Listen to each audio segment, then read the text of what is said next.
Colleagues, we are going to start the afternoon program. And we're going to start with something quite special, which I will have to introduce to you. We will, namely, get a debrief from the conversations in the 3 so-called human rights tables. Every of our thematic strands, and as you remember, we had 3, had a human rights table. Now, the human rights table discussions were an implementation of the focus we wanted to give in this specific edition of the forum. And that focus, as you may remember, is giving a seat at the human rights table.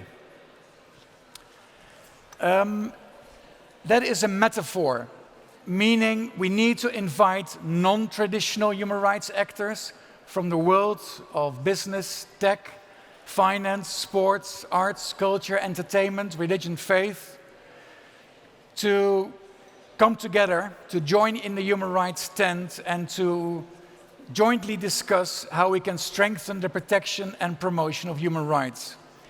And that wider metaphor we have very concretely implemented. We literally put a table in the marketplace of connection. Oval table, which had about 10 participants, which we had asked before if they were interested in participating to the discussions, all representing these different segments of society.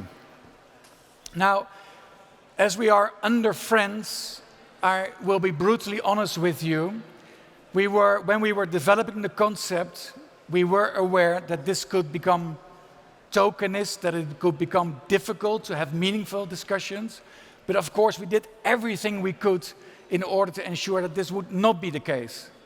So we had the best moderators thinkable recruited. We had the best possible rapporteur and the best possible master students from the Global Campus on Human Rights in Venice to support the rapporteur. And actually, they will be the ones who will report in a minute back from the respective table they were assisting in. These discussions were 1.5 hours, and I was informed that they even covered 3 to 4 questions, but that it still was very meaningful. Of course, it is for you to judge, is this the case? We felt it, nevertheless, it was something useful and worthwhile testing out this concept. I hope you agree with us. So without further ado, can I ask the first rapporteur, if you like, to come forward and to debrief us on the discussions which were held in regard to the first topic, from erosion to empowerment, protecting democracy, rule of law and civic space. Julia, you have the floor.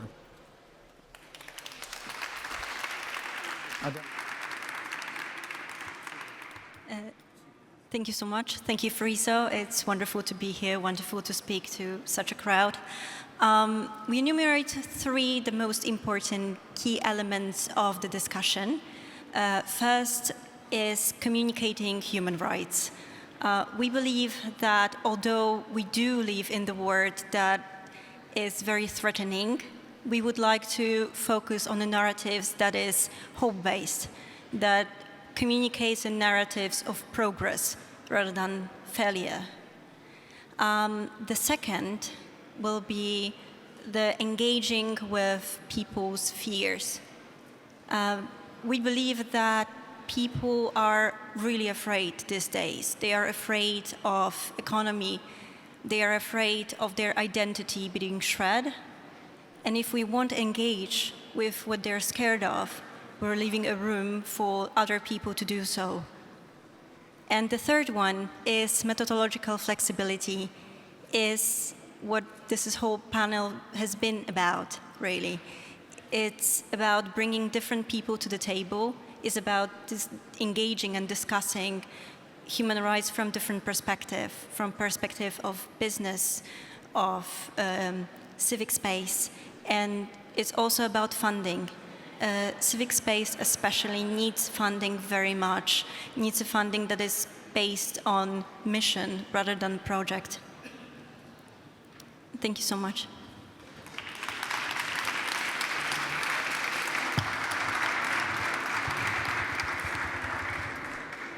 Thank you very much. This was utterly efficient. I had to run to the stage. So does it mean I'm going to now give the floor to the second Human Rights Table rapporteur? Let's hear from you.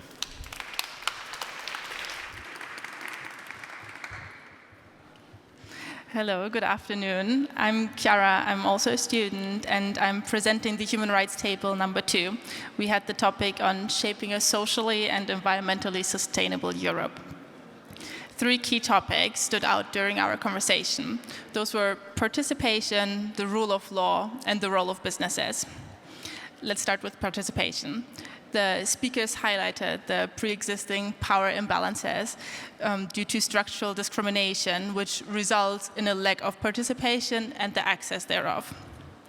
Barriers create exclusion of the disproportionately affected and marginalized groups, which is accompanied by a shrinking of the space for civil engagement. To combat these developments, suggestions from the participants included community-based approaches to be implemented and connection to grassroots to be formed. Human rights and environmental topics need to be addressed together in a way that is interactive and not destructive. And marginalized groups need to be empowered and have to be given space and agency to speak for themselves. The next point was rule of law. During our conversation, a consensus was reached that law is not used in the best ways possible, and that civil activism is disproportionately affected by it. Policymaking was highlighted as the most powerful tool that needs to be coupled with accountability and improved supervision tools on a European level. Furthermore, law needs to be an accessible and comprehensive tool for everybody. Lastly, and that was quite a big point, we talked about businesses and a potential human rights economy. Businesses have a strong influence, and although they are often labeled as evil, they get a seat at the important tables. During our discussion, the perspective of challenging the business model was explored. The focus was laid on decreasing and regulating businesses' power. I want to quickly highlight the aspects that were mentioned in this context that were impact investment, building bridges and forming connections, restrictions by law as a driver for change, and taxation. These points need to be accompanied by a shift in perspective. We need to be responsible with our actions and the impact, not only on a European but on a global level. The global south cannot be sacrificed for a just transition in Europe. To summarize, we can see a strong interconnectedness. When participation is improved, when the rule of law is made more accessible, and when businesses adjust their actions and perspective, a more sustainable Europe can be created. Thank you.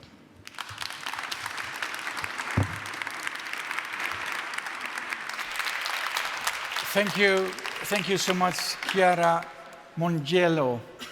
And thank you as well, Julia Zasada, because you opened it, and I forgot to mention your name, which isn't polite. And before I give the floor to Vladimir Cortes, I just wanted to mention 3 other names who we really would like to thank, namely the ones who had moderated the 3 tables. In the first table, we had Markus Jäger doing a brilliant job. The second one was moderated by our good friend, former FRA employee, until he took the awful decision to leave us, Israel Butler. And the third table, which was moderated perfectly by Katerina Sarikakis, Professor Sarikakis. So thank you for the 3 of you for the brilliant job you have done. And now I have the pleasure of inviting Vladimir Cortes, to come and debrief the third and final panel.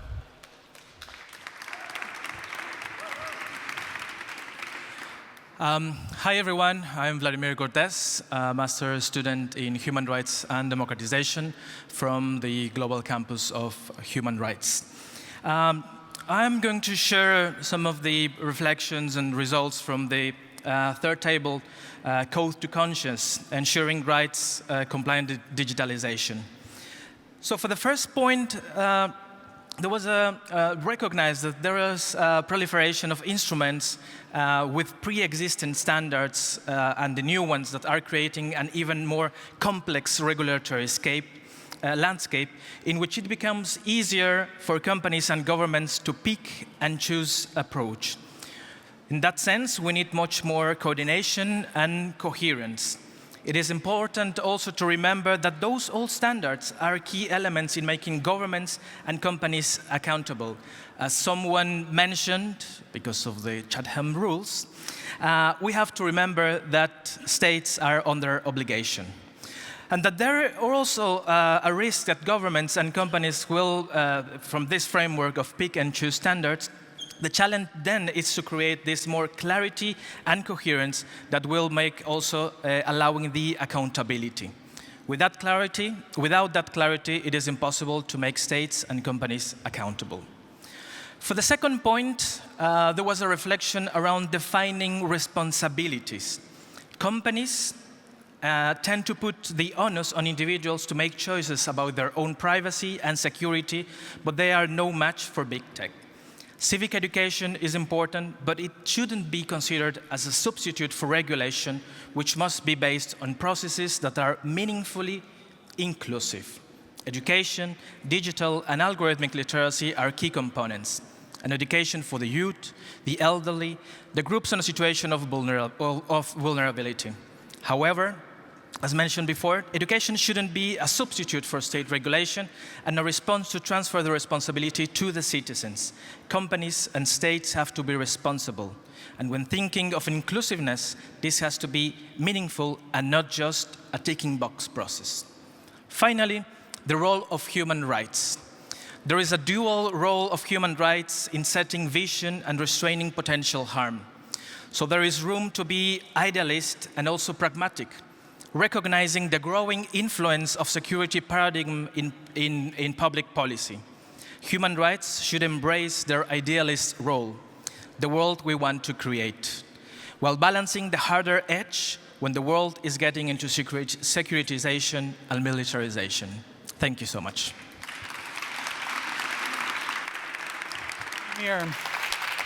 Thank you so much.